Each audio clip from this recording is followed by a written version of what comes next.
Youth corner news channel में आपका स्वागत है। उलेमा काउंसिल ने दिया लोकसभा उपचुनाव, बसपा प्रत्याशी शाह आलम गुड्डू जमाली को समर्थन, कहा नहीं बनने देंगे आजमगढ़ को पॉलिटिक टूरिज्म का अड्डा। आजमगढ़ राष्ट्रीय उलेमा काउंसिल ने आजमगढ़ उपचुनाव में बसपा प्रत्याशी गुड्डू जमाली को समर्थन देने की घोषणा की है। सोमवार को बसपा प्रत्याशी गुड्डू जमाली व राष्ट्रीय उलेमा काउंसिल के प्रवक्ता तलहा रशादी द्वारा संयुक्त प्रेस वार्ता में इस बात की जानकारी दी गई। तलहा रशादी ने कहा कि राष्ट्रीय उलेमा काउंसिल इस चुनाव में भाग नहीं ले रही है और हम तटस्थ थे, लेकिन पिछले चंद दिनों में जिस प्रकार से भाजपा व सपा द्वारा तुष्टीकरण और ध्रुवीकरण का माहौल बनाया जा रहा है, पूरे आजमगढ़ में दोनों दलों के बाहरी नेताओं ने जमघट लगाया हुआ है। इससे एक बार फिर ये साफ है कि सपा भाजपा दोनों दलों के लिए इस चुनाव में स्थानीय विकास कोई मुद्दा ही नहीं है। साथ ही बाहरी प्रत्याशियों को लड़ाकर दोनों दल आजमगढ़ को पॉलिटिक टूरिज्म का अड्डा बना रहे हैं। क्या आजमगढ़ में कोई ऐसा नेता नहीं है इन दलों के पास जो आजमगढ़ का नेतृत्व कर सके? आजमगढ़ से पद्माकर पाठक की खास रिपोर्ट।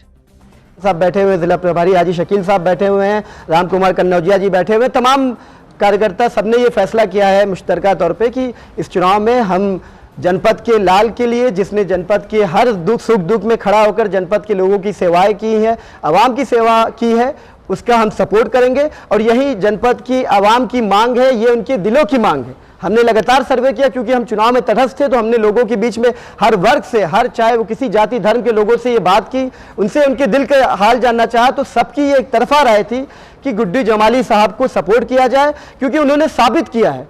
इसलिए ये फैसला राष्ट्रीय उलेमा काउंसिल ने लिया है कि इस चुनाव में, लोकसभा के बाई इलेक्शन में, हम गुड्डू जमाली साहब के साथ हैं हर तरह से इनको, और हमें इस बात का पूरा यकीन है कि चुनाव ये जीत कर आएंगे।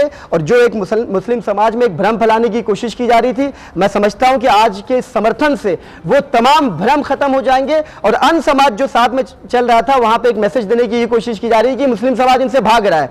जहां मुस्लिम समाज भी मजबूती से साथ खड़ा होगा, साथ ही साथ जो अन्य समाज है, चाहे वो फॉरवर्ड के लोग हों, चाहे वो बैकवर्ड के लोग हों, चाहे एससी समाज के लोग हों, सब लोग मजबूती से आएंगे। और मुझे इस बात का पूरा यकीन है कि 23 तारीख को जो वोटिंग पड़ेगी, तब भी आपको ये एहसास होगा, और 26 को जो नतीजा आएगा उसमें भी इस बात का एहसास होगा कि आजमगढ़ जनपद का लाल आजमगढ़ का प्रतिनिधित्व करेगा, क्योंकि यही आजमगढ़ की जनता की मांग है। नहीं, सबसे पहले तो मैं राष्ट्रीय उलेमा काउंसिल के राष्ट्रीय अध्यक्ष बड़े भाई आमिर रसादी साहब का शुक्रिया अदा करता हूँ।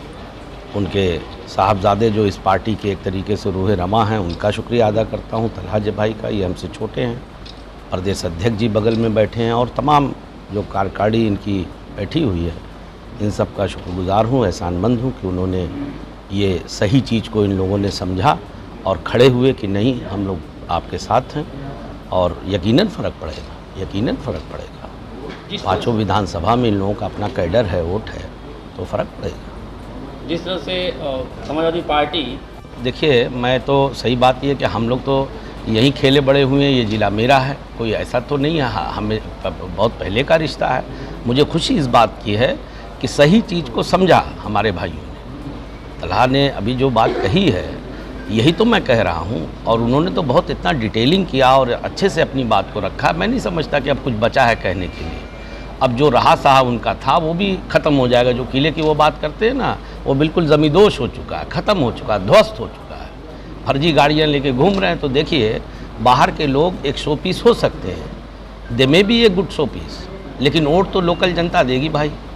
जो यहाँ का शहरी है वही वोट देगा, वो लोग थोड़ी वोट देंगे, वो तो एक वोट नहीं दे सकते। ये चुनाव दोनों पार्टियाँ हारेंगी, ये दोनों लोग सेकंड और थर्ड की लड़ाई लड़ रहे हैं। बहुजन समाज पार्टी ये सीट ऑलमोस्ट जीत चुकी है, और अब मुझे